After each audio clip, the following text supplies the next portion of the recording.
మాట్లాడుతూ గట్టిగా చప్పట్లతో మాట్లాడాలని చెప్పేసి కోరుతున్నాం. కాశీం సార్ గారు మాట్లాడవలసిందిగా కోరుతున్నాం.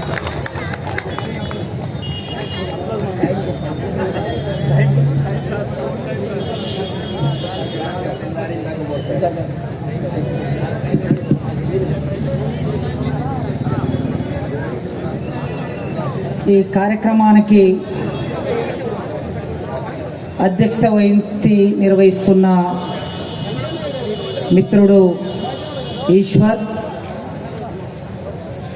వేదిక మీద ఇంతకు మునుపు మాట్లాడిన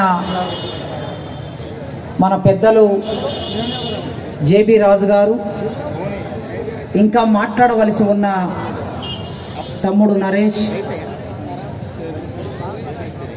ముందే పాటలు పాడిన గజ్జల అశోక్, పద్మ, వారి టీం, అడ్వకేట్ రవీందర్ గారు, కోండ్ర పద్మ గారు కౌన్సిలర్గా వేదికపైకి రావాలని చెప్పేసి ఆహ్వానిస్తున్నాం సాధారణంగా. అక్క తొందరగా రండి. ఇంకా వేదిక మీద ఉన్న వాళ్ళు చాలామంది మిత్రులు ఉన్నారు. అందరికీ పేరు పేరున జై భీమ్. వేదిక ముందు ఉన్న వారికి జై భీమ్. మీ బోధన పట్టణం చూస్తే ఇక్కడేదో ఒక పెద్ద జాతర జరుగుతున్నట్లు అనిపిస్తున్నది నాకు. ఇది అంబేద్కర్ సభలాగా కాకుండా అంబేద్కర్ జాతర లాగా నడుస్తూ ఉన్నది. ముఖ్యంగా నాకు ఆశ్చర్యం ఏమిటి అంటే, సభలో ఇటువైపు మగవాళ్ళు ఎంతమంది ఉన్నారో, ఇటువైపు మా అక్కలు, మా తల్లులు, మా చెల్లెళ్ళు, ఆడవాళ్ళు కూడా అంతే ఎక్కువ జనాభా ఉన్నందుకు మీ అందరికీ తల వంచి నమస్కారం తెలియజేస్తాను. నేను నమస్కారం అంటే మా నరేష్ వెంటనే ఏం సార్ నమస్కారం అంటున్నావు అంటాడు. జై భీములు తెలియజేస్తున్నా. అయితే నేను 9 గంటల వరకు నన్ను ఇక్కడ నుంచి మాట్లాడించి పంపిస్తారేమో అని అనుకున్నాను. ఈశ్వర్కి అదే చెప్పాను నేను. కానీ ఇప్పుడు 10:30 అయింది నాకు మైక్ ఇచ్చేసరికి. అయితే రాత్రి అంతా మీరు ఇక్కడ ఉంటారనే విషయము నాకు ముందు తెలియదు. తెలిస్తే నేను కూడా సాయంత్రం 6 గంటలకు హైదరాబాద్లో బయలుదేరి 9 గంటలకు 10 గంటలకు ఈ టైంకి ఇక్కడికి వచ్చేవాడిని. రాత్రి అంతా మీతో పాటు ఉండేవాడిని సంతోషంగా. అయితే రేపు నేను మళ్ళీ ఉస్మానియా యూనివర్సిటీలో రేపు ఒక మీటింగ్ ఉన్నది 10 గంటలకి. ఆ మీటింగ్కి హాజరు కావాలంటే ఇప్పుడు నేను మాట్లాడి వెళ్ళిపోవాల్సిందే. తెల్లవారేసరికి అక్కడికి వెళ్ళాలి. రేపు మళ్ళీ ఆ మీటింగ్లో పాల్గొనాలి. ఈరోజు ఇక్కడ మహనీయుల జయంతి జరుపుతూ ఉన్నారు. ఈ మహనీయుల జయంతిలో ఒక ముగ్గురిని ముఖ్యంగా గుర్తు చేసుకుంటాం మనం ఈ నెలలో. ఒకరు ఏప్రిల్ 5వ తారీఖు నాడు పుట్టిన 1907 ఏప్రిల్ 5వ తారీఖు నాడు పుట్టిన బాబు జగ్జీవన్ రామ్ ఫోటో ఇక్కడ ఉన్నది. ఆయన ఏప్రిల్ 5వ తారీఖు నాడు పుట్టాడు. ఆ తర్వాత ఏప్రిల్ 11వ తారీఖు నాడు పుట్టిన మహాత్మా జ్యోతిరావు పూలే ఫోటో అంబేద్కర్ పక్కన ఉన్నది. ఆయన ఏప్రిల్ 11 నాడు పుట్టాడు. ఆ తర్వాత ఏప్రిల్ 14వ తారీఖున డాక్టర్ బిఆర్ అంబేద్కర్ పుట్టాడు. ఈ ముగ్గురిని కలిపి మనం ఈ మాసంలో మహనీయుల జయంతి ఉత్సవాలు అని జరుపుతూ ఉంటాం. అయితే అది ఏప్రిల్ 30తో అయిపోయింది. ఇవాళ మే 1వ తారీఖు. మే 1వ తారీఖు అంటే ప్రపంచవ్యాప్తంగా ప్రజలందరూ, కార్మికులందరూ ఒక పెద్ద పండుగ జరుపుకుంటూ ఉన్నారు. ఒక పోరాటానికి సంబంధించిన పండుగ ఈరోజు జరుగుతూ ఉన్నది అన్ని దేశాల్లో.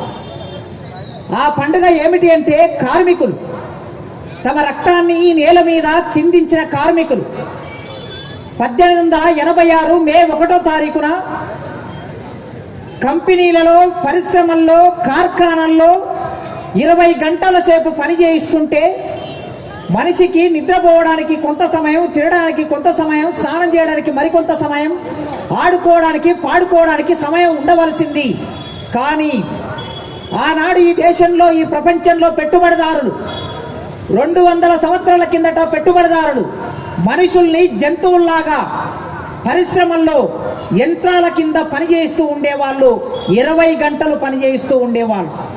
రోజుకు 24 గంటలుంటే ఆ 24 గంటల్లో 20 గంటలు పనిచేస్తే 4 గంటలు మాత్రమే నిద్రపోవాలి, బట్టలు ఉతుక్కోవాలి, పాట పాడుకోవాలి, ఆడుకోవాలి, భోజనం చేయాలి. ఈ 4 గంటలు మాత్రమే. ఆ సమయంలో మీలాంటి స్త్రీలు మీలాంటి పురుషులందరూ కలిసి 200 సంవత్సరాల కిందట ఈ ప్రపంచంలో పెట్టుబడిదారులకు వ్యతిరేకంగా ఒక పెద్ద పోరాటం నడిపారు. ఆ పోరాటంలో ఎందరో మహిళలు పురుషులు మరణించారు.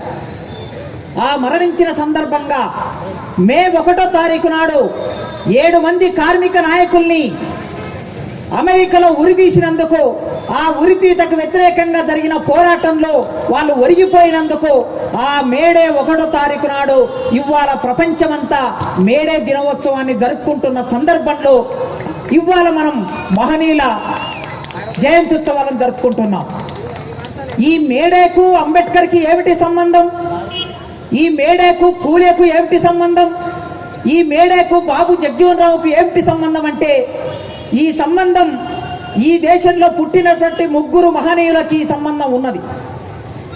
మొట్టమొదటిసారి భారతదేశంలో మహాత్మా జ్యోతిరావు పూలే ఈ దేశంలో ఉన్న మనుషులందరూ సమానమే, ఈ దేశంలో మనుషులకి కులాన్ని బట్టి, మతాన్ని బట్టి, కలర్ను బట్టి, లింగాన్ని బట్టి, ప్రాంతాన్ని బట్టి, మాట్లాడే భాషను బట్టి విలువ ఇవ్వకూడదు, మనుషులన్నప్పుడు అందరూ ఒకేలాగా ఉండాలని ఎప్పుడో ఆనాడు మేడే పోరాటం జరగడం కన్నా ముందే దాదాపుగా 40 సంవత్సరాల ముందు ఈ దేశంలో పోరాటం నడిపినటువంటి వాడు మహాత్మా జ్యోతిరావు పూలే గనక మేడేకి మహాత్మా జ్యోతిరావు పూలేకి సంబంధం ఉన్నది. ఆ తర్వాత బాబు జగజీవన్ రామ్, డాక్టర్ అంబేద్కర్ వీళ్ళిద్దరు ఏకకాలంలో ఒక 10 సంవత్సరాలు అటు ఇటుగా పుట్టినటువంటి వాళ్ళు సమకాలికులు. అంబేద్కర్ కార్మిక శాఖ మంత్రిగా పనిచేశాడు, న్యాయశాఖ మంత్రిగా పనిచేశాడు. బాబు జగజీవన్ రావు కార్మిక శాఖ మంత్రిగా పనిచేశాడు. రాజ్యాంగం రాస్తున్నప్పుడు అంబేద్కర్ రాసింది ఏమిటంటే, భారతదేశంలో కార్మికులంటే అంటరాని వాళ్ళు భారతదేశంలో కార్మికులు, దళితులు భారతదేశంలో కార్మికులు కనుక కార్మికులందరూ ఒకే కులానికి సంబంధించిన వాళ్ళు కాదు, బ్రాహ్మణులు ఈ దేశంలో కార్మికులు కాదు, వెలమలు రెడ్లు ఈ దేశంలో కార్మికులు కాదు, బనియాలు ఈ దేశంలో కార్మికులు కాదు, వైశ్యులు ఈ దేశంలో కార్మికులు కాదు. కార్మికులంటే పంట పొలాల్లో పనిచేసే వాళ్ళు, పొలాలన్నీ హలాల దున్ని ఇలాతలములో ఏమం పిండి జగానికంతా సౌఖ్యం నుంచే బలందరిత్రికి బలికావించే కర్షక వీరుల కాయం నిండా కనకన తొలికే విలాపాగ్రులకు విషాదాస్తులకు ఖరీదు గట్టే మనుషులు ఎవరు అంటే పంట పొలాల్లో పనిచేసే దళితులు అని చెప్పాడు. ఆ దళితులు మాలలు, ఆ దళితులు మాదిగలు, ఆ దళితుల్లో ఇంకా పైన ఉన్నటువంటి కుమ్మరి, కమ్మరి, యాదవ, గౌండ్ల, పద్మశాలి వీళ్ళందరూ కూడా శ్రమ చేసే జీవులు, శ్రమజీవులు. అందుకే ఆ శ్రమజీవులకి కావలసినటువంటిది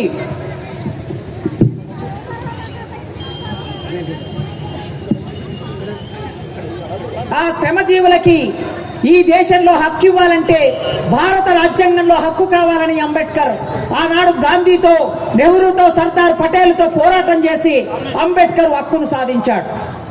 అందుకోసమే భారతదేశంలో కార్మిక పోరాటాలంటే, హక్కులంటే అంబేద్కర్ మనకు మొట్టమొదటి గుర్తొస్తాడు.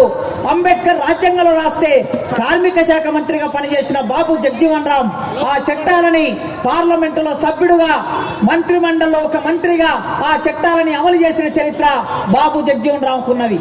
అందుకే మన మిత్రులు ఎస్సీ ఎస్టీ రిజర్వేషన్ పోరాట సమితి అయినా లేదా రిజర్వేషన్ పరిరక్షణ సమితిగా ఉన్నటువంటి మన మిత్రులందరూ ఈ మేడే రోజున వీళ్ళందరి మహనీయుల జయంతి జరపటం అనేది ఒక సందర్భంగా, ఒక అవసరంగా, ఒక చారిత్రక కార్యక్రమంగా దీన్ని తీసుకున్నందుకు వాళ్ళకు అభినందన. మిత్రులారా, ఈ దేశంలో మనిషిని మనిషిగా చూడాలనే చరిత్ర మనందరికీ తెలిసిందే. మీరు కాస్త ఇక్కడ నుంచి ఒక 20-30 కిలోమీటర్లు పోతే మహారాష్ట్రకు పోతారు. అంటే మీకు మహారాష్ట్ర చాలా దగ్గరగా ఉన్నది. చాలా మంది మీరు మరాఠీ మాట్లాడగలుగుతున్నారు, మరాఠీలో పాడగలుగుతున్నారు. బహుశా ఈ కార్యక్రమం అయిపోయిన తర్వాత మరాఠీలో ఉండే ఒక అద్భుతమైన పాటలు మీరు అందరూ వింటారు. ఆ మహారాష్ట్రలో పుట్టినటువంటి ఒక వ్యక్తి ఈ దేశ చరిత్రని, ఈ దేశ సామాజిక స్థితిని మార్చడానికి ప్రయత్నం చేశాడు. ఆ వ్యక్తి మహాత్మా జ్యోతిరావు పూలే. 10 సంవత్సరాల వయసులో వాళ్ళ ఊరిలో తన మిత్రుడు, ఒక మిత్రుడు ఉంటే ఆ మిత్రుడిని పెళ్లికి వెళ్ళాడు. ఆ మిత్రుడు బ్రాహ్మణుడు. ఆయన పెళ్లికి వెళితే 10 సంవత్సరాల పిల్లవాడికి అన్యం పుణ్యం తెలియదు. స్నేహితుడని, తన మిత్రుడని, ప్రాణ స్నేహితుడని ఆ పెళ్లికి వెళ్ళి ఊరేగింపులో అందరితో పాటు నడుస్తూ ఉన్నాడు. ఊరేగింపులు నడుస్తూ ఉంటే ఆ బ్రాహ్మణులు ఈ పిల్లవాడిని చూసి ఈ పిల్లవాడు బ్రాహ్మణుడు కాదు కదా, మన ఊరేగింపులో ఎందుకు నడుస్తున్నాడని చెప్పి ఆ మహాత్మా జ్యోతిరావు పూలే 10 సంవత్సరాల వయసులో ఉన్న పిల్లవాడిని పట్టుకొని వాళ్ళు కొట్టారు. కొడితే పూలే దుఃఖించుకుంటా ఏడ్చుకుంటా ఇంటికొచ్చి వాళ్ళ నాన్నతో మాట్లాడాడు. నాన్న, వాళ్ళు నన్ను ఎందుకు కొట్టారు, నాకు కారణం కావాలి, నేను తెలుసుకోవాలనుకుంటున్నానంటే అప్పుడు వాళ్ళ నాన్న కూర్చోబెట్టుకొని పూలేకు చెప్పాడు, ఈ దేశంలో బిడ్డ, ఈ దేశంలో మనుషులందరూ సమానం కాదు. ఈ దేశంలో కులాన్ని బట్టి, వర్ణాన్ని బట్టి, ప్రాంతాన్ని బట్టి, భాషను బట్టి, రంగును బట్టి మనుషులు నిర్ణయిస్తారు. అందుకోసమే నీవు బ్రాహ్మణుల పెళ్లికి వెళ్ళటం తప్పు. నీవు బ్రాహ్మణుల పెళ్లికి వెళ్ళావు గనక ఊరేగింపులో వాళ్ళతో పాటు సమానంగా నడిచావు గనక వాళ్ళు నిన్ను కొట్టారు నాన్న. ఒకవేళ నీ ప్లేస్లో నిన్ను కొట్టి వదిలేశా, నీ ప్లేస్లో ఒక మానవాడు ఒక మాదిగవాడు ఉంటే అక్కడనే చంపేసేవాళ్ళు. కనుక ఇంకెప్పుడు అట్లాంటి పెళ్లికి వెళ్ళొద్దు, బ్రాహ్మణుల ఇల్లోకి వెళ్ళొద్దు అని చెప్పి ఆనాడు పూలే తండ్రి చెప్పాడు. మహాత్మా జ్యోతిరావు పూలే ఈ విషయాన్ని తన జీవితంలో అనుభవించాడు. తన జీవితంలో అనుభవించిన పూలే ఆలోచించాడు, మరి మనుషులందరూ సమానంగా ఉండాలి కదా. బ్రాహ్మణుడి చేయిని తీసుకొని కత్తితో కోస్తే వాడి చేతిలో నుంచి రక్తం ఎర్రగా వస్తుందా? వాడు బ్రాహ్మణుడు గనక ఎర్రగా ఉంటాడు గనక వాని రక్తం తెల్లగా ఉంటుందా? వాడు తెల్లగా ఉంటాడు గనక వాని రక్తం తెల్లగా ఉంటుందా? ఉండదు. బ్రాహ్మణి చేయి కత్తితో కోసిన, ఒక అంటరాని వాడి చేయి కత్తితో కోసిన రక్తం కారే రక్తం ఎర్రగానే ఉంటుంది. వాడికి 2 కళ్ళున్నాయి, పూలేకు 2 కళ్ళున్నాయి. వాడికి 2 చేతులున్నాయి, పూలేకు 2 చేతులున్నాయి. వాడికి 2 కాళ్ళున్నాయి, పూలేకు 2 చేతులున్నాయి, 2 కాళ్ళున్నాయి. మరి మనుషులందరూ సమానమైన అవయవాలు ఉన్నప్పుడు ఎందుకు ఈ అసమానతని పూలే ఆలోచించడం మొదలుపెట్టాడు. ఆలోచించడం మొదలుపెట్టి ఈ అసమానతను రాసిందెవడు? రామాయణం రాసిందెవడు? భారతం రాసిందెవడు? వేదాలు రాసిందెవడు? ఈ వేదాల్లో ఎవరెవరిని ఎట్లా చెప్పారని మొత్తం చరిత్రనంతా తవ్వడం మొదలుపెట్టాడు పూలే.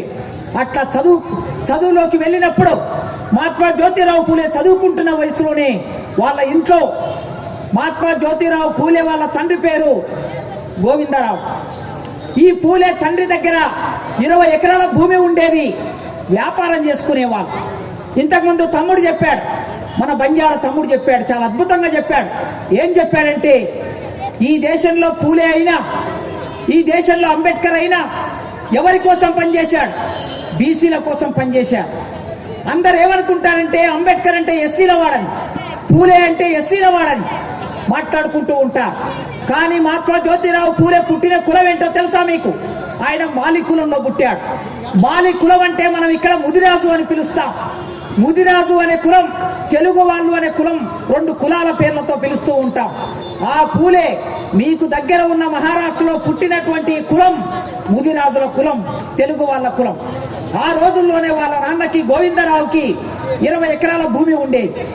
ఆ భూమిలో కూరగాయలు పండించేవాడు, ఆ భూమిలో పంట పండించేవాడు, ఆ భూమిలో పువ్వులు పండించేవాడు.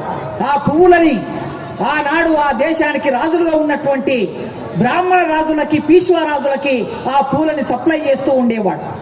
ఇంత పెద్ద వ్యాపారం ఉంది గనక, భూమి ఉంది గనక వాళ్ళ నాన్న ఒక బ్రాహ్మణుని తన దగ్గర గుమస్తాగా పెట్టుకున్నాడు, లెక్కలు రాయడం కోసం. ఎన్ని పైసలు వస్తున్నాయి, ఎన్ని పైసలు పోతున్నాయి, ఎంత వ్యాపారం నడుస్తుందని తెలుసుకోవడం కోసం వాళ్ళ నాన్న అక్కడ ఒక గుమస్తాని తన దగ్గర పెట్టుకుంటే, సరిగ్గా అదే సమయంలో మహాత్మా జ్యోతిరావు పూలే చదువుకోవడం కోసం బడికి వెళ్తూ ఉన్నాడు. ఈ గుమస్తా ఏమన్నాడంటే వాళ్ళ నాన్నతో, ఈ పూలే ఒకవేళ చదువుకుంటే, ఈ పిల్లవాడు చదువుకుంటే వీనికి లెక్కలు వస్తే, వీనికి ఎక్కాలు వస్తే రేపు నా ఉద్యోగం ఊడిపోతుంది కనుక ఎట్లయినా సరే ఈ పిల్లవాడి చదువు మానిపియాలని ఆ బ్రాహ్మణుడు ఒక కుట్ర చేశాడు. కుట్ర చేసి వాళ్ళ నాన్న దగ్గర కూర్చొని, ఏమయ్యా గోవిందరావు, నీ కొడుకును బడికి పంపిస్తున్నావు, నీ కొడుకు చదువుకుంటున్నాడు, ఇంగ్లీషు చదువుకుంటున్నాడు, లెక్కలు చదువుకుంటున్నాడు. రేపు నీ కొడుకు చదువుకుంటే నీ మాట వినడు. నీ కొడుకు చదువుకున్న తర్వాత ఏమవుతాడంటే ఒక ఇంగ్లీష్ అమ్మాయిని పెళ్లి చేసుకుంటాడు, నీవు చెప్పిన అమ్మాయిని పెళ్లి చేసుకోడు. రేపు నీ కొడుకు చదువుకున్న తర్వాత నీకున్న 20 ఎకరాల భూమిలో వ్యవసాయం చెయ్యడు. కనుక నీ కొడుకు చదువును మానిపి అని చెప్పి వాళ్ళ నాన్నకు చెబితే, పాపం అన్యం పుణ్యము తెలియనటువంటి వాళ్ళ నాన్న ఈ బ్రాహ్మణుడు ఎందుకు చెప్తున్నాడో తెలియనటువంటి వాళ్ళ నాన్న ఆ పిల్లవాడి చదువు మానిపించాడు. 13 సంవత్సరాల వయసులో చదువు మానిపించేశాడు. 13 సంవత్సరాల వయసు అంటే మీ అందరికీ తెలుసు. ఏం చదువుకుంటారు? 7వ తరగతి 8వ తరగతి చదువుకుంటారు. 7, 8 తరగతిలోనే చదువు మానిపిస్తే పూలే చదువు వదిలేశాడు. ఒక బ్రాహ్మణుడు చేసిన కుట్ర వలన చదువు వదిలేశాడు. వదిలేసిన తర్వాత ఆ 13 సంవత్సరాల వయసులో ఒక 9 సంవత్సరాల అమ్మాయిని చూసి పెళ్లి చేశాడు వాళ్ళ నాన్న. పెళ్లి చేసిన తర్వాత భార్యను ఇంటికి తీసుకొని వచ్చాడు. భార్యను ఇంటికి తీసుకొని వస్తే ఒకరోజు ఆ భార్య ఇంట్లో ఒక పుస్తకం తీసుకొని చదువుతూ ఉన్నది. పుస్తకం తీసుకొని చదువుతూ ఉంటే అప్పుడు పూలే వచ్చి చూశాడు. భార్యను అడిగాడు, ఏమమ్మా నీకు చదువు వచ్చా అని అడిగాడు. అంటే ఆమె చెప్పింది, నాకు చదువు రాదు అన్నది. మరి నీకు చదువు రాకపోతే ఏం చదువుతున్నావని అంటే, నేను ఈ పుస్తకాన్ని చదవటం లేదు, ఈ పుస్తకాన్ని చూస్తున్నాను అని చెప్పింది ఆమె. ఏం చూస్తున్నావంటే, ఈ పుస్తకంలో ఉన్న బొమ్మలు, ఆ పుస్తకం పేరు బైబిల్, క్రైస్తవ మతానికి సంబంధించిన బైబిల్ను చూస్తూ ఉంది ఆమె.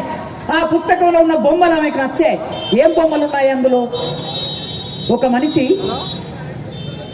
శిలువకు వేలాడదీసి మేకులు దిక్కొడుతుంటే రక్తం గారుతూ ఉంటే ఆ మనిషి ఏం ఆలోచిస్తున్నాడు? తన తోటి మనుషుల గురించి ఆలోచిస్తున్నాడు. తాను చచ్చిపోతూ కూడా, నన్ను మీరు చంపేయవచ్చు, నన్ను మీరు ఏమైనా చేయవచ్చు, నా రక్తం మొత్తం కారిపోవచ్చు, కానీ నా శరీరంలో ఉన్న చివరి రక్తం బొట్టు వరకు నా తోటి మనిషి గురించి ఆలోచిస్తానని చెప్పేసి ఆ మనిషి తన తోటి మనిషి గురించి ఆలోచిస్తున్న బొమ్మ ఆ అమ్మాయికి నచ్చింది. ఆ తర్వాత ఇంకొక చోట ఇంకో బొమ్మ ఉన్నది. ఆ బొమ్మలో ఏమున్నదంటే, గాయపడిన ఒక గొర్రె పిల్లని తన చేతిలోకి తీసుకొని ఆ గొర్రె పిల్ల కాలుకు కట్టుగడుతున్నటువంటి ఇంకొక బొమ్మ నచ్చింది. ఇదంతా చూసినటువంటి పూలే ఆ భార్యను అడిగాడు. ఏమని అడిగాడంటే, నీవు చదువుకోవాలనుకుంటున్నావా, నీకు చదువుకోవడం ఇష్టమా అని అడిగాడు. అంటే అప్పుడు ఆమె, నేను చదువుకుంటానని చెప్పింది. కానీ భారతదేశంలో ఆ రోజు ఆడవాళ్ళు చదువుకోవడానికి వీల్లేదు. ఎందుకు చదువుకోవడానికి వీల్లేదంటే, ఈ దేశంలో బ్రాహ్మణిజం, ఈ దేశంలో మనధర్మం, ఆడవాళ్ళంటే కేవలం పడక సుఖాన్ని ఇవ్వాలి, వంట చేసి పెట్టాలి, పిల్లల్ని కనాలి, ఇంత మాత్రమే. ఆడవాళ్ళకి ఆస్తి అవసరం లేదు, ఆడవాళ్ళకి చదువు అవసరం లేదు, ఆడవాళ్ళకి రాజ్యాధికారం అవసరం లేదని చెప్పినటువంటి వాడు మనువు. ఈ మనువు ఎవడంటే బ్రాహ్మణుడు. అందుకోసమే ఆ రోజు ఆడవాళ్ళకి చదువు లేదు. కానీ మహాత్మా జ్యోతిరావు పూలే తన భార్యను చదివించాలనుకున్నాడు. ఇద్దరు కలిసి రోజు పంట పొలాలకి వెళ్ళేవాళ్ళు. పంట పొలాలకి వెళ్ళి అక్కడ పని చేసుకుంటూ మధ్యాహ్నం అయిన తర్వాత మధ్యాహ్నం ఒక వేప చెట్టు కింద కూర్చొని భోజనం చేస్తూ భార్యకి మరాఠీ అక్షరాలు నేర్పించడం మొదలుపెట్టాడు మహాత్మా జ్యోతిరావు పూలే. ఒక 6 నెలల కాలంలో ఆ అమ్మాయి మరాఠీ నేర్చుకున్నది. ఇంకొక 6 నెలల కాలంలో ఆమెకి ఇంగ్లీష్ నేర్పించాడు. అట్లా 1 సంవత్సర కాలంలో చదవటము రాయటము ఆ అమ్మాయికి నేర్పించి ఏం చెప్పాడు తన భార్యతో అంటే, ఈ దేశంలో బ్రాహ్మణులు ఆడవాళ్ళని చదువుకోవద్దన్నారు, కానీ నేను చెప్తున్నా, మనం బ్రాహ్మణులు కావు, కానీ మనమే ఆడవాళ్ళ కోసం, అమ్మాయిల కోసం ఒక స్కూలు పెట్టి అమ్మాయిలకి చదువు నేర్పించాలని చెప్పేసి తన భార్యకి మహాత్మా జ్యోతిరావు పూలే చెప్పాడు. అప్పుడు 1848లో ఈ దేశంలో మహారాష్ట్రలో, మీకు దగ్గర ఉన్న మహారాష్ట్రలో నాగపూర్ దగ్గర ఒక పాఠశాలని 7 మంది అమ్మాయిల కోసం ఒక స్కూల్ని మొట్టమొదలు ఏర్పాటు చేసి ఆ స్కూల్లోకి టీచర్గా మారినటువంటి వ్యక్తి సావిత్రిబాయి పూలే. ఆ సావిత్రిబాయి పూలే ఎవరో కాదు, మహాత్మా జ్యోతిరావు పూలే భార్య. ఇవాళ మహాత్మా జ్యోతిరావు పూలే ఒక మహనీయుడు, ఈ దేశంలో పుట్టిన మహనీయుడు. ఆయన తన భార్యను చదివించాడు, ఆయన చదువుకున్నాడు. ఆ తర్వాత ఆయన ఏం ఆలోచించాడంటే, ఒకరోజు వాళ్ళ నాన్నకి ఆయనకి ఇద్దరికి గొడవ అయింది. ఆ గొడవ ఆస్తి గొడవ కాదు, ఆ గొడవ ఇంటి గొడవ కాదు. ఏమిటంటే, ఈ అమ్మాయి వెళ్ళి రోజు స్కూల్లో పాఠాలు చెప్పి వస్తూ ఉన్నది. ఆ అమ్మాయి వెళ్తూ ఉంటే అక్కడ ఉన్నటువంటి వాళ్ళందరూ కూడా, బ్రాహ్మణులందరూ, ఇష్టం లేని బ్రాహ్మణులు ఏమన్నారంటే, ఆడది ఎవరైనా సరే, చదువుకున్న ఆడది, మాలైనా మాదిగైనా కుమ్మరైనా కమ్మరైనా బ్రాహ్మణైనా క్షత్రియ అయినా ఏ కులమైనా సరే, చదువుకున్న ఆడది అన్నం పెడితే, భర్తకి అన్నం పెడితే, చుట్టాలకి అన్నం పెడితే ఆ ప్లేట్లో పెట్టిన అన్నం పురుగులుగా మారిపోతాయి. ఎవరు చదువుకున్న స్త్రీ అన్నం పెడితే పురుగులుగా మారిపోతాయని బ్రాహ్మణులందరూ ప్రచారం చేస్తూ వచ్చారు.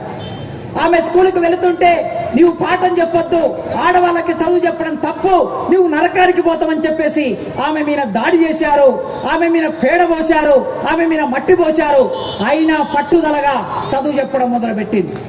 ఆ తర్వాత తండ్రి దగ్గరికి వచ్చారు, మహాత్మా జ్యోతిరావు పూలే తండ్రి దగ్గరికి వచ్చారు. వాళ్ళ దుర్మార్గుడు తండ్రి దగ్గరికి వచ్చి ఆ తండ్రితో గొడవ పెట్టుకున్నారు. ఆ బ్రాహ్మణ్ ఏమని గొడవ పెట్టుకున్నారు?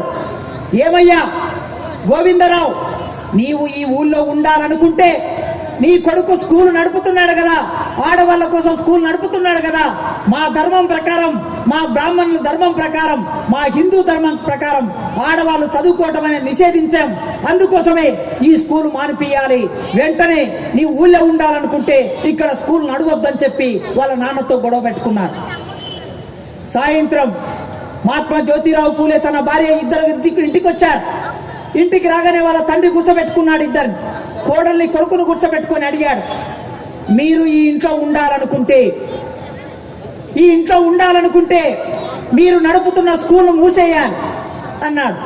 అంటే అప్పుడు పూలే లేసి, మేము ఈ ఇంట్లో లేకపోయినా పర్వాలేదు నాన్న, నీవు మాకు జన్మనిచ్చావు, మాకు నీవు తెలివినిచ్చావు, మాకు చదువునిచ్చావు, ఈ ఇంట్లో మేము లేకపోయినా పర్వాలేదు, కానీ ఈ సమాజానికి తెలివినివ్వడం కోసం, చదువునివ్వడం కోసం ఇల్లు వదిలిపెట్టి బయటికి వెళ్తామని చెప్పేసి భార్యను వెంట పెట్టుకొని ఒక జత బట్టలు పెట్టెలు పెట్టుకొని ఆ ఇంట్లో నుంచి బయటకు వచ్చాడు మహాత్మా జ్యోతిరావు పూలే.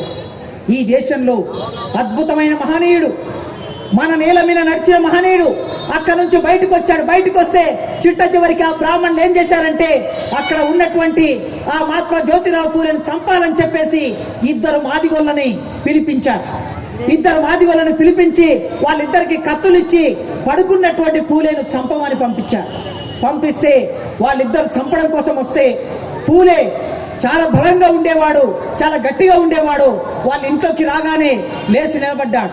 లేచి నిలబడి అడిగాడు, మీరు నన్ను చంపడం కోసం వచ్చారా? నా మిత్రులారా, మీరు నన్ను చంపడం కోసం వచ్చారా? శత్రువును కూడా ప్రేమతో చూసే లక్షణం, శత్రువును కూడా మిత్రుడాని పలకరించే లక్షణం మహాత్మా జ్యోతిరావు పూలే ఈ నేల మీద రూపొందించాడు, ఈ నేల మీద ప్రచారం చేశాడు. నా మిత్రులారా, మీరు నన్ను చంపడం కోసం వస్తే నా చావు ద్వారా మీకు మేలు జరుగుతుందనుకుంటే నన్ను చంపండి అన్నాడు. అంటే చంపడం కోసం వచ్చినటువంటి వాళ్ళు వెంటనే ఆగిపోయి ఆ కత్తులు కింద పడేసి ఆ రోజు నుంచి పూలేకు రక్షక భటులుగా, పూలేకు సేవకులుగా, పూలేకు స్నేహితులుగా వాళ్ళిద్దరూ మాదిగ బిడ్డలు, మాదిగ యువకులు స్నేహితులుగా మారిపోయారు. ఆ రోజు నుంచి తన పోరాటాన్ని మొదలుపెట్టి ఇన్ని సమస్యలకు కారణం ఎవరంటే, ఇన్ని సమస్యల కారణం ఈ దేశంలో బ్రాహ్మణులు అని చెప్పి పుస్తకాలను మొత్తం బయటకు తీసి ఆ పుస్తకాల్లో ఉన్న విషయాన్ని అంతా తీసి రాశాడు. ఆయన రాసిన పుస్తకం పేరు గులాంగిరి అనే పుస్తకం రాశాడు. ఇక్కడ ఉన్నటువంటి వాళ్ళందరూ చదువుకున్న వాళ్ళు, టీచర్లుగా ఉన్న వాళ్ళు, ఉద్యోగస్తులుగా ఉన్న వాళ్ళు, మీరందరూ రేపు ఇంటికి వెళ్ళిన తర్వాత చదవడం మొదలు పెట్టండి. మీరు గూగుల్లోకి వెళ్ళి సెర్చ్ చేసిన పుస్తకం దొరుకుతుంది, లేదా బయట పుస్తకం దొరుకుతుంది. ఆ పుస్తకం 80 పేజీల పుస్తకం మాత్రమే. మహాత్మా జ్యోతిరావు పూలే తన జీవితాన్ని అంతా తాను అర్థం చేసుకున్నది, తాను చదివింది గులాంగిరి పుస్తకంలో ఈ దేశంలో ఉన్నటువంటి బ్రాహ్మణులు ఏ విధంగా ఈ దేశాన్ని తప్పుదారి పట్టించారు, మన రాజులను రాక్షసులుగా ఎట్లా చెప్పారు, మనల్ని శూద్రులుగా ఎట్లా చెప్పారు, మనల్ని అంటరాని వాళ్ళగా ఏం చేశారు, మొత్తం చరిత్రనంతా అందులో పూలే రాసుకుంటూ వచ్చాడు. కనుక 1890లో పూలే చనిపోయాడు.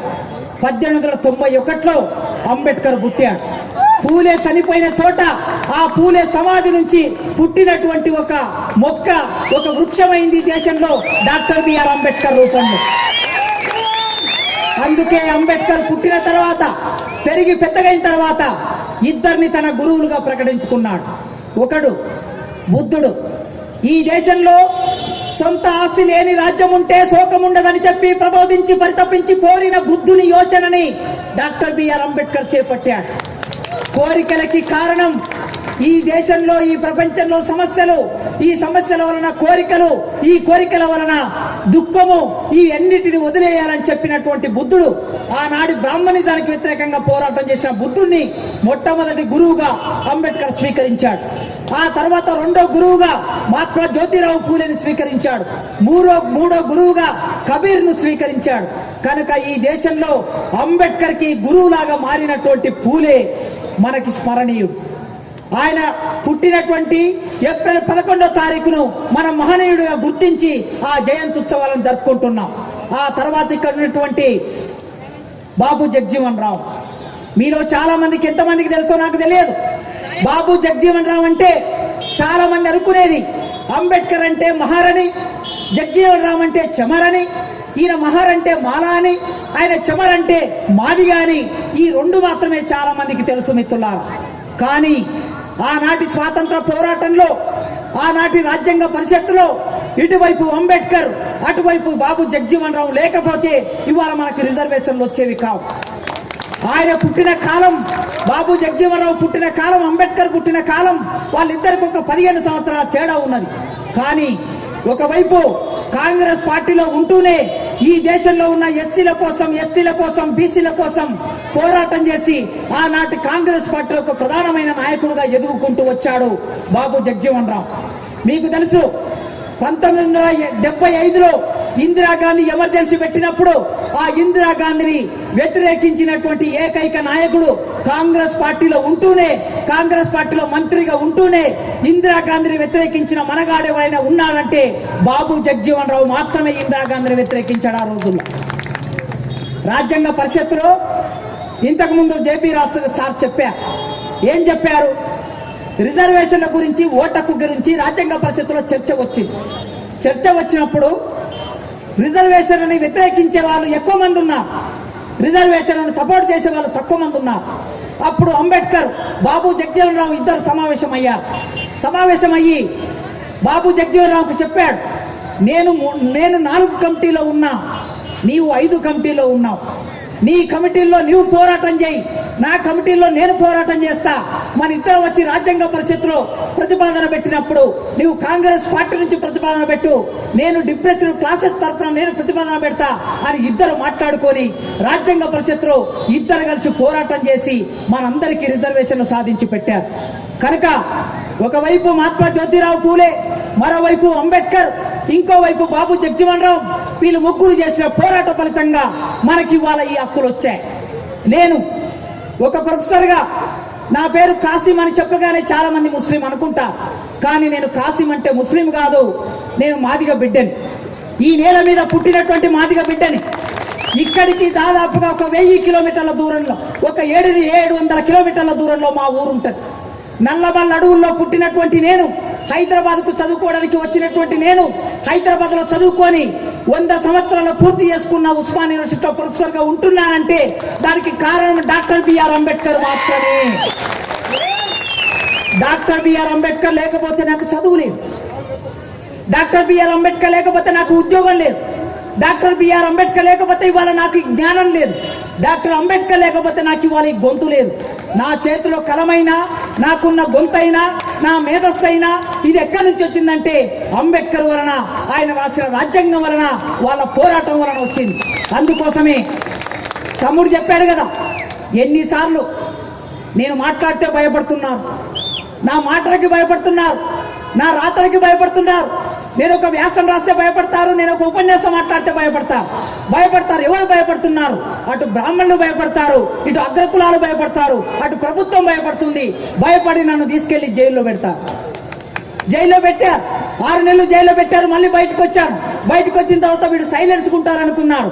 కానీ ఆనాడు అంబేద్కర్ సైలెన్స్ గా ఉంటే ఇవాళ నేను ఇక్కడ నిలబడేవాడిని కాదు మిత్రులారా.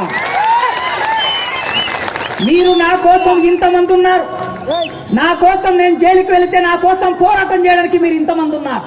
కానీ డాక్టర్ అంబేద్కర్ ఆనాడంటే ఇంతకుముందు జేపీ రాజు గారు చెప్పారు కదా, అంబేద్కర్ మన కోసం రిజర్వేషన్ సాధించుకొని వస్తే, ఇంగ్లాండ్ వాళ్ళతో కొట్లాడి రిజర్వేషన్ సాధించుకొని వస్తే గాంధీ ఆ రిజర్వేషన్లకు వ్యతిరేకంగా పోరాటాన్ని మొదలుపెట్టాడు. పోరాటం మొదలు పెడితే మొత్తం దేశం అంతా అంబేద్కర్కు వ్యతిరేకంగా నినాదాలు ఇవ్వటం మొదలుపెట్టింది. అంబేద్కర్ కారులో పోతే కారు మీద దాడి చేశారు, టమాటాలతో దాడి చేశారు, కోడిగుడ్లతో దాడి చేశారు, కట్టెలతో దాడి చేశారు. అంబేద్కర్ను చంపేస్తామని బెదిరించారు. ఎందుకంటే అక్కడ ఎరవాడ జైల్లో, పూనా అనే ప్రాంతంలో ఎరవాడ జైల్లో ఆనాడు గాంధీ నిరాహార దీక్ష చేస్తున్నాడు. ఎందుకోసం? మన గొంతులు కోయడం కోసం. మనకి రిజర్వేషన్లు ఇవ్వొద్దని గాంధీ నిరాహార దీక్ష చేస్తుంటే మొత్తం పత్రికలన్నీ అంబేద్కర్ వ్యతిరేకంగా రాస్తే బాంబేలో మదన్ మోహన్ మాలవ్య అనే ఒక నాయకుడు ఒక పెద్ద మీటింగ్ పెట్టి అంబేద్కర్ను పిలిచాడట. నీవు ఎందుకు గాంధీ అడుగుతున్నటువంటి వాటికి ఎందుకు అంగీకరించడం లేదు, నీవెందుకు చర్చలకు రావటం లేదు, వచ్చి సభలో మాట్లాడమని అంబేద్కర్ను పిలిస్తే అంబేద్కర్ ఆ సభకు వెళ్ళాడు. సభకు వెళ్ళి ఆయన ఉపన్యాసాన్ని ఎట్లా స్టార్ట్ చేశాడో తెలుసా? మిత్రులారా, వేదిక ముందు మీ వాళ్ళే ఉన్నారు, మీ వాళ్ళంటే అగ్రకుల, వేదిక ముందు మీ వాళ్ళే ఉన్నారు, వేదిక మీద మీ వాళ్ళే ఉన్నారు, వేదిక మీద అగ్రకులాలే, వేదిక ముందు అగ్రకులాలే. నేను ఇక్కడ ఒంటరిగా వచ్చాను, అంబేద్కర్ చెప్పాడు అన్నాడు. ఈ వేదిక మీదకి నేను ఒంటరిగా వచ్చాను. కానీ మీరు అనుకోవచ్చు నేను భయపడో, మీరు నన్ను కొడతారనో, మీరు నన్ను చంపుతారనో. చిట్ట చివరికి నా తలని తీసి మీరు ఈ సమావేశ మందిరానికి వేలాడదీసినా సరే నా ప్రజల హక్కులని మీకు పణంగా పెట్టడం కోసం నేను ఇక్కడికి రాలేదు అని ప్రకటించాడు. ఆ సభలో ఉన్న వాళ్ళందరూ ఆశ్చర్యానికి గురైపోయారు. ఇన్ని వందల మంది వేల మంది ఇక్కడ కూర్చుంటే ఎంత ధైర్యం అంబేద్కర్ కన్నా. ఆనాడు గాంధీకి వ్యతిరేకంగా అంత పెద్ద పోరాటం చేశాడు అంబేద్కర్. ఆ పోరాటం చేశాడు గనక ఇవాళ మనకి హక్కులు వచ్చాయి. మీరు ధైర్యంగా కుర్చీల మీద కూర్చుంటున్నారు, నేను ధైర్యంగా తిరిగి మాట్లాడగలుగుతున్నా. ఈ శక్తి మనకి ఎక్కడి నుంచి వచ్చింది? అంబేద్కర్ చేసిన పోరాటం వలన, ఆయన ఇచ్చిన రిజర్వేషన్ వలన ఈ శక్తి వచ్చింది గనక. మిత్రులారా, ఇక్కడ కూర్చున్న ఉద్యోగస్తులు మీరు ఎవరైనా సరే నాతో సహా అంబేద్కర్ రిజర్వేషన్ ఫలాలు పొందే ఎమ్మెల్యేలు, ఎంపీలు, మంత్రులు, ఉద్యోగస్తులు, సర్పంచులు ఎవరైనా సరే అంబేద్కర్ కోసం పనిచేయకపోతే మీరందరూ ద్రోహులుగా ఈ చరిత్రలో నిలబడిపోతారనే విషయం గుర్తు చేసుకోండి. రాజ్యాంగం రాసి పెట్టా, 73 ఏళ్ళు అయింది రాజ్యాంగం రాసి, 73 సంవత్సరాలు అయింది. మాట్లాడే హక్కు ఇచ్చాడు, ఉద్యోగం చేసే హక్కు ఇచ్చాడు, అంటరానితనం వద్దన్నాడు, ఆస్తి సంపాదించుకో అన్నాడు, ప్రభుత్వంలో భాగస్వామ్యం అన్నాడు, చట్టసభలోకి వెళ్ళాలన్నాడు. మరి ఇన్ని చెబితే అంబేద్కర్ రాజ్యాంగం అమల్లోకి వచ్చి 73 ఏళ్ళు అయింది. ఇక్కడికి ఒక 20 కిలోమీటర్ల దూరంలో అభంగపట్టణం అనే ఒక గ్రామం ఉంది. మీ అందరికీ తెలుసు అభంగపట్టణం అనే గ్రామం ఉన్నది. భారతదేశంలో రాజ్యాంగం అమల్లోకి వచ్చిన తర్వాత అభంగపట్టణం అనే ఒక గ్రామంలో భరత్ రెడ్డి అనేటటువంటి ఒక రెడ్డి కులానికి చెందినవాడు మన పిల్లల్ని, మన 2 యువకుల్ని నీళ్ళలోకి దింపి కట్టె తీసుకొని కొడుతూ దాని ఫోటో తీసి వాట్సాప్లో, ఫేస్బుక్లో పెట్టాడు. రాజ్యాంగం అమల్లోకి వచ్చిన తర్వాత ఎంత ధైర్యం భరత్ రెడ్డికి అంటే రాజ్యాంగం అంటే విలువ లేదు. ఆ భరత్ రెడ్డి మన పిల్లల్ని కొట్టి నీళ్ళలో దింపి తప్పైందని వాళ్ళ చేత ఒప్పించి ఆ తర్వాత వాళ్ళు బయటకు వచ్చేటట్లు చేశాడు. రాజ్యాంగం మనకేమి హామీ ఇచ్చింది? ఇవాళ మీరందరూ ఆలోచించాలి, మీరందరూ గుర్తుపెట్టుకోవాలి. రాజ్యాంగం అయితే మనకున్నది, కానీ ఆ రాజ్యాంగాన్ని మన పాలకులు అమలు చేయటం లేదు. అంటరానితనం, అమానుషం దాన్ని పాటించడం నేరమని ఆర్టికల్ 17 చెప్తున్నది. ఆ ఆర్టికల్ 17 చెబుతున్నా కూడా ఇంకా ఈ దేశంలో అంటరానితనాన్ని అమలు చేస్తూ ఉన్నారు. 1927లో అంబేద్కర్ నీళ్ల కోసం పోరాటం చేశాడు ఈ దేశంలో. ఆ పోరాటం మహద్ చెరువు పోరాటం అంటాం. మహద్ అనే ఒక గ్రామంలో అంబేద్కర్ తాగడం కోసం, నీళ్ల కోసం పోరాటం చేయవలసి వచ్చింది. ఎప్పుడు? 90 ఏళ్ల కిందట. ఈ దేశంలో సూర్యుడైన పంచభూతాలని అంటారు. పంచభూతాలంటే భూమి, పంచభూతం అంటే సూర్యుడు, అగ్ని, పంచభూతం అంటే నీరు, పంచభూతం అంటే గాలి. ఇవన్నీ పంచభూతాలు అంటారు. ఈ పంచభూతాలన్నీ మనుషులందరికీ సమానంగా వస్తాయా? రావు. నీళ్లు మనకి దక్కవు. ఈ నీళ్లు మనకి దక్కవనే ఆ ఉద్దేశంతోనే ఆ రోజు ఆయన మహద్ చెరువులో 10,000 మంది ప్రజల్ని తీసుకెళ్లి ఆ చెరువులో నీళ్లు తాగించాడు.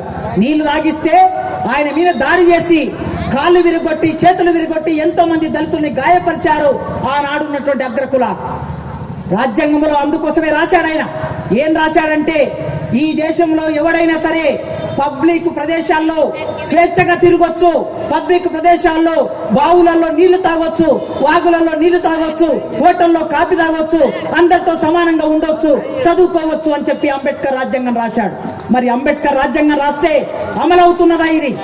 1985 ఇదే గుంటూరు జిల్లాలో ఇంతకుముందు మన మిత్రుడు మాట్లాడాడు. అన్న ఒక నిమిషం మీరు కూర్చుంటే సంతోషిస్తాను. నేను ఇక్కడనే ఉన్నాడు, ఆంధ్ర నుంచి వచ్చాడు. 1985లో మాదిగ వాళ్ళకి ఒక చెరువు ఉన్నది కారంచెడ అనే గ్రామంలో. మాదిగ వాళ్ళకు ఒక చెరువు ఉన్నది, అగ్రకులాలకు ఒక చెరువు ఉన్నది. అక్కడ అగ్రకులాలంటే వెలుమ వాళ్ళు, మాలలు మాదిగలు వీళ్ళందరూ తాగడానికి ఇంకొక చెరువు ఉన్నది. ఒక వెలుమవాడు కోటేశ్వరరావు అనే ఒక వెలుమవాడు ఏం చేశాడంటే ఎద్దులను తీసుకొని వచ్చాడు. రెండు ఎద్దులను తీసుకొని వచ్చి మాల మాదిగ వాళ్ళు నీళ్లు తాగే చెరువులో ఆ ఎద్దులని స్నానం చేయించాడు. ఇది 1980 అంటే 40 ఏళ్ల కిందట సంగతి చెప్తున్నా. అంబేద్కర్ 90 ఏళ్ల కిందట మహదు చెరువు పోరాటం నడిపాడు. 90 ఏళ్ల కిందట నీళ్ల కోసమే. 40 ఏళ్ల కిందట ఈ దేశంలో ఏం జరిగింది, ఈ తెలుగునాడులో ఏం జరిగింది? ఆడ ఎద్దులని స్నానం చేస్తుంటే ఒక మాదిగ యువతి, ఒక మాదిగ పిల్లవాడు ఇద్దరు, ఏమయ్యా ఇవి మేము తాగే నీళ్లు కదా, ఈ తాగే నీళ్లలో నీవు స్నానం చేయిస్తావా ఎద్దులని? మీకు ఒక చెరువు ఉన్నది కదా, మీ చెరువులోకి వెళ్ళి నీళ్లు తాగించవచ్చు కదా, అక్కడ నీవు ఈ ఎద్దులని స్నానం చేయించవచ్చు కదా అని అడిగితే ఆ కోటేశ్వరరావు అంటోడు ఏమన్నాడు తెలుసా? ఏమిరా మాదిగ నా కొడక, నీవు నన్ను అడిగేవాడివి అయ్యావా? నీవు నన్ను ప్రశ్నించేవాడివి అయ్యావా? నా కాలు కింద చీమలాగా పడుండవలసిన వాడివి. ఒక మాదిగది, ఒక స్త్రీ అలీసమ్మ అనే ఒక అమ్మాయి, ఆ అమ్మాయి అడిగితే ఒక ఆడదానివి నీవు నన్ను ప్రశ్నిస్తావా అని చెప్పి ఆ చెన్నకోల తీసుకొని ఆ అమ్మాయిని కొట్టాడు. కొడితే ఆ అమ్మాయి చేతిలో బిందె ఉంటే ఆ బిందె తీసుకొని వారి ముఖం మీద వేసింది. వారి ముఖం మీద వేస్తే వాడు ఏడ్చుకుంటా ఇంటికెళ్ళి కమ్మ వాళ్ళందరినీ కూర్చోబెట్టాడు. కమ్మ వాళ్ళందరినీ కూర్చోబెట్టి, చూశారా ఒక మాదిగది మన కాలు కింద చీమలాగా పడి ఉండవలసిన ఒక మాదిగది ఇవాళ నన్ను కొట్టింది, రేపు నిన్ను కొడుతుంది, ఆ తర్వాత నిన్ను కొడుతుంది. వాళ్ళకు గుణపాఠం చెప్పాలంటే ఆ చుట్టుపక్కల ఉన్న వాళ్ళందరూ ఏకమయ్యారు. కమ్మ వాళ్ళందరూ ఏకమయ్యి రాత్రి ఒక మీటింగ్ పెట్టుకున్నారు. మీటింగ్ పెట్టుకొని కత్తులు, గొడ్డన్లు, బరిసెలు, కొడవళ్ళు, కారంతో నిండినటువంటి పొట్లాలు కట్టుకొని ఉదయం 4 గంటల సమయంలో మాదిగ పల్లెలో అందరూ నిద్రపోతూ ఉన్నారు. అందరూ నిద్రపోతుంటే మాదిగ పల్లె మీద దాడి చేసి దొరికినట్లే గొడ్డన్లతో కత్తులతో నరికి చంపా. 8 మందిని నరికి చంపా. ఇంకా ఎంతో మంది కాళ్ళు ఇరిగాయి, చేతులు ఇరిగాయి, కొద్దిమందికి గాయాలైపోయి హాస్పిటల్లో పడ్డారు. ఈ దేశంలో నీళ్లు అడిగినందుకు అంబేద్కర్ ఏమన్నాడు? బావులలో అందరూ నీళ్లు సమానంగా తాగొచ్చని రాజ్యాంగాన్ని రాశాడు. కానీ అంబేద్కర్ రాసిన రాజ్యాంగం అమలు కావటం లేదు, భారతదేశంలో అమలు కావటం లేదనే విషయం మీకు అక్కడ కారంచేడనే గ్రామంలో 40 ఏళ్ల కిందట 8 మంది మాదిగల్ని చంపేశారు. చంపేస్తే ఎన్టీ రామారావు ముఖ్యమంత్రి ఉంటే దాడి చేసింది ఎవరు? కమ్మ వాళ్ళు దాడి చేశారు. ఆ దాడికి నాయకత్వం వహించింది ఎవరు? దగ్గుబాటి చెంచురామయ్య అంటే ఎన్టీ రామారావు వియ్యంకుడు దాడి చేశాడు. ఈ దేశంలో రాజ్యాంగం అమలవుతున్నదా? మాదిగలని మాలల్ని మనుషులుగా చూస్తున్నారా? 1990లో అదే గుంటూరు జిల్లాలో చుండూరు అనే గ్రామంలో ఒక 8 మంది పిల్లలు, చదువుకున్న పిల్లలు, మనలాగా చదువుకున్న పిల్లలు, యువకులు. ఆ ఊరిలో ఏమిటంటే మాదిగలు సినిమా చూడడానికి పోతే అక్కడ ఒక సినిమా టాకీస్ ఉన్నది చుండూరు గ్రామంలో. ఎవరైనా సినిమా చూడడానికి పోతే ఎక్కడ చూడాలి? నేల మీద కూర్చొని సినిమా చూడాలి. నీకు డబ్బులున్నా సరే కుర్చీ మీద కూర్చొని సినిమా చూడడానికి వీల్లేదు. ఎప్పుడు జరిగింది ఇది? 30 ఏళ్ల కిందట జరిగింది. అయితే ఆ రోజు చదువుకున్నటువంటి ఒక 5-6 మంది 10 మంది పిల్లలు కలిసి ఏం చేశారంటే, మీలాంటి యువకులు కలిసి, నా దగ్గర డబ్బులున్నాయి, నేను టికెట్ తీసుకుంటా, నీవు టికెట్ తీసుకున్నావు, కుర్చీ టికెట్ తీసుకున్నావు, నేను కుర్చీ టికెట్ తీసుకుంటా, నేనెందుకు నేల మీద కూర్చోవాలి, నేను కుర్చీ మీద కూర్చుంటా అని చెప్పి ఒక 10 మంది పిల్లలు వెళ్ళి కుర్చీ మీద కూర్చొని సినిమా చూస్తూ ఉన్నారు. సినిమా చూస్తుంటే వెనుక కూర్చున్నటువంటి రెడ్లు వీళ్ళని చూశారు. ఏమిరా ఈ మాల నా కొడుకులు మన కళ్ళ ముందర కుర్చీ మీద కూర్చొని సినిమా చూస్తారా? వీళ్ళకెంత కండ కావరం అని చెప్పి ఇంటర్వెల్ సమయంలో కుర్చీ ముందు నడుచుకుంటూ వెళుతూ కాళ్ళతో తన్ని, మన పిల్లల్ని తన్ని ఆ రెడ్లు బయటకు వచ్చిన తర్వాత గొడవ పెట్టుకున్నారు.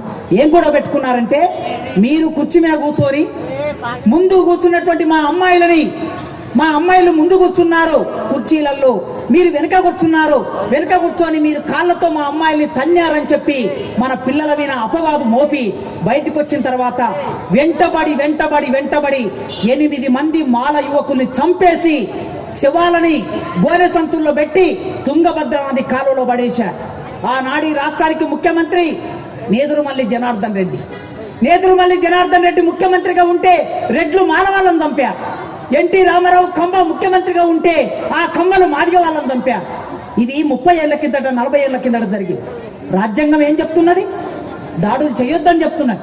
రాజ్యాంగం అందరూ సమానమని చెప్తున్నది. మరి 73 సంవత్సరాల తర్వాత కూడా మన మీద దాడులు ఎందుకు జరుగుతున్నాయో ఆలోచించకపోతే ఈ మహనీయుల జయంతి ఉత్సవాలు కేవలం పండుగల్లాగా ఉండిపోతాయి. మీలో ఆలోచన మొదలు కాకపోతే నేను ఉపన్యాసం ఇచ్చిపోతా, ఆ తర్వాత మా అశోక్ పాట పాడతాడు, ఆ తర్వాత ఇంకొక ఆమె గాయకురాలు వచ్చి ఇవాళ రేపు పొద్దటి వరకు పాటలు పాడి మిమ్మల్ని మైమర్పిస్తుంది. ఇదేనా మన సంస్కృతి? ఇదేనా మన ఉత్సవాలు?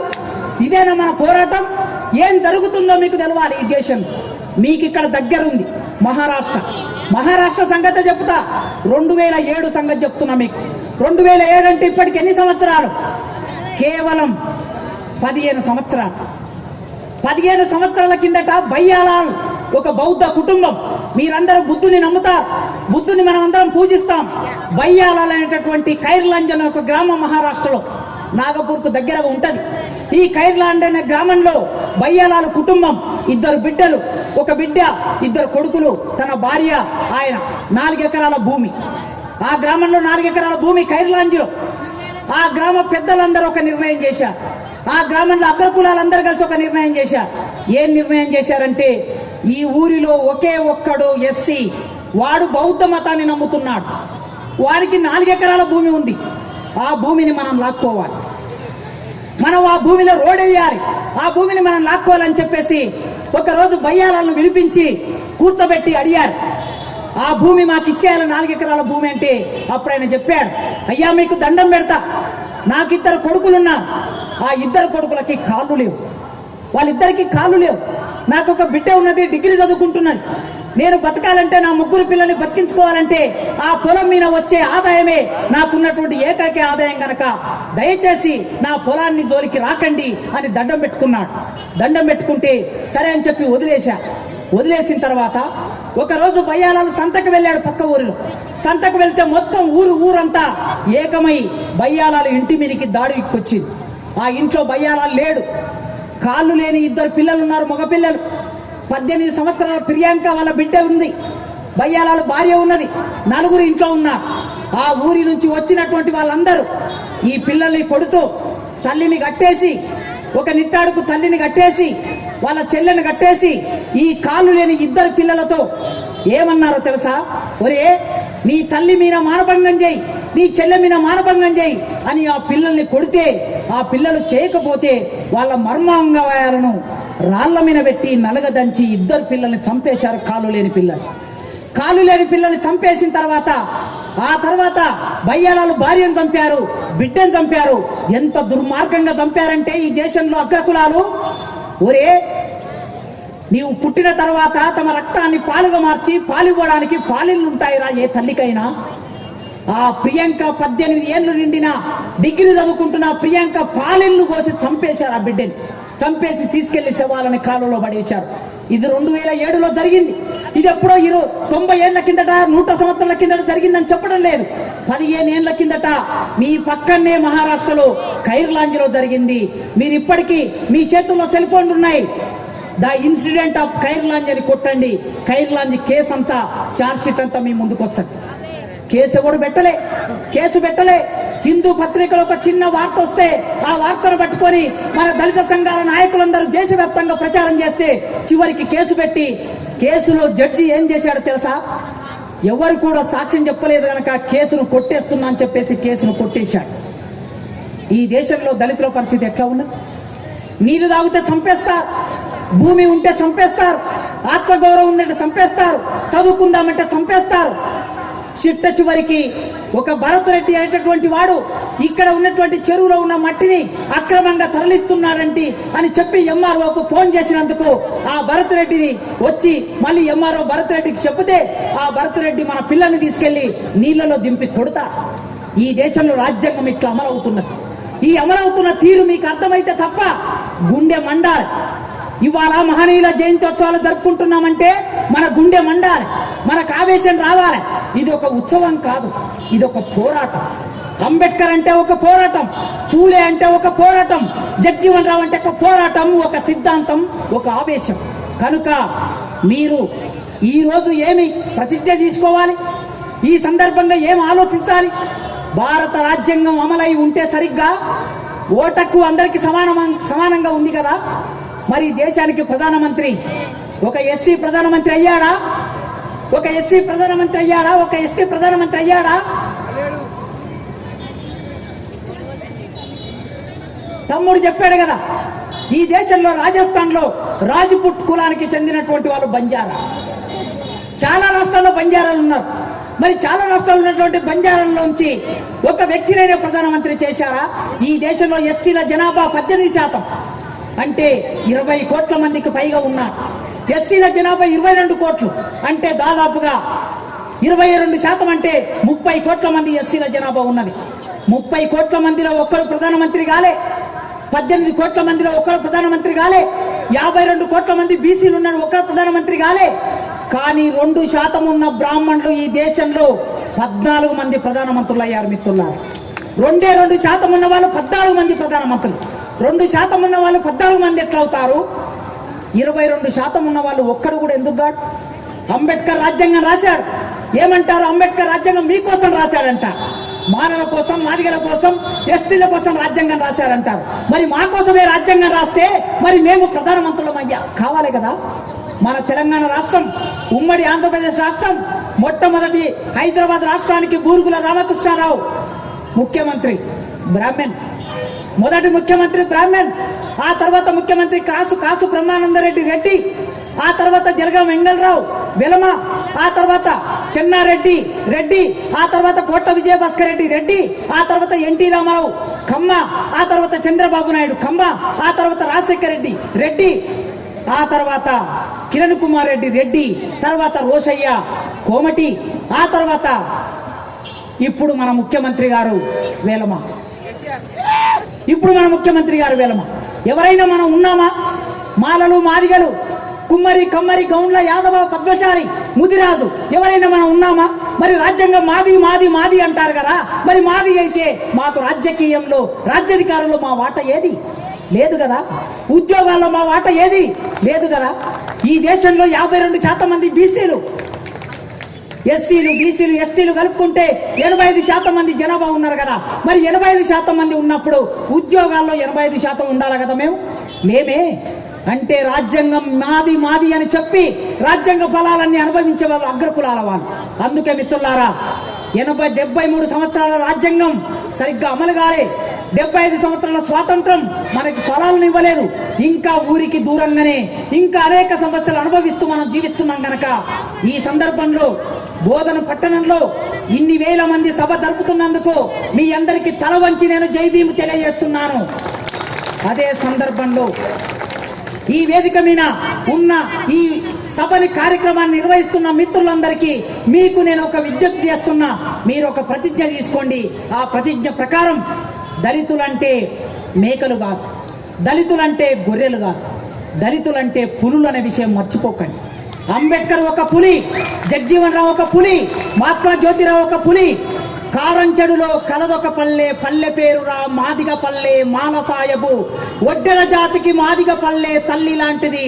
శరణు గోరిన శత్రువునైనా ప్రేమతో చూసే పేదల పల్లె. ఓరే గీరని ఎవడన్నంటే మాటలు చక్కగా రాని అంటది. ఆస్తిపాస్తులు లేకున్నా మాకు ఆత్మగౌరవం ఉందంటాది. కుర్చీలో కూర్చొని కాపి తాగుతే ఉన్న దొరలకే కడుపులమంట. ఎవనబ్బా సొమ్ము ఏం తింటలేం, మా సొమ్ము మా ఇష్టం అంటది. ఉన్న బట్టలను తెల్లగా ఉతికి మల్లె పువ్వుల పల్లెలుంటారు వాళ్ళు దళిత పులులు. మీరు పులుల్లాగా జీవించండి, పులుల్లాగా పోరాటం చేయండి, పులుల్లాగా రాజ్యాధికారాన్ని సాధించండి. ఈ అవకాశం ఇచ్చిన నాకు మీ అందరికీ సందర్భంగా జై భీమ్ తెలియజేస్తూ ముగిస్తున్నాను. అన్నగారు థ్యాంక్ యూ. ఇంకా చాలా కుదించి చెప్పాడు అన్నగారు. కాలాతీతమైందని ముందే గట్టిగా ఒకసారి సపోర్ట్ కొట్టండి కాశమన్న గారికి. దయచేసి అందరూ దిగండి సార్, మీరు దిగండి, మేము చేస్తాం కార్యక్రమం. ఇంకా సార్ చాలా కుదించి చెప్పాడు. వారికి మా ఎస్సీ ఎస్టీ హక్కుల పరిరక్షణ కమిటీ తరఫు నుంచి ప్రత్యేక ధన్యవాదాలు తెలియజేస్తున్నాం సార్.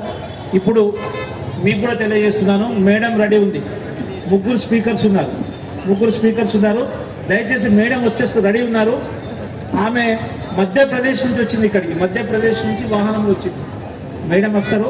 ఇప్పుడు మచ్చ దేవేందర్ అన్న కుదించి మాట్లాడండి. ఒక 2 నిమిషాలు మాట్లాడాల్సింది కోరుతున్న పెద్దన్న మచ్చ దేవేందర్, ఖలీల్ అహ్మద్ గారు, బైరీ నరేష్ అన్న, సాగర్ గారు, ఇంతే.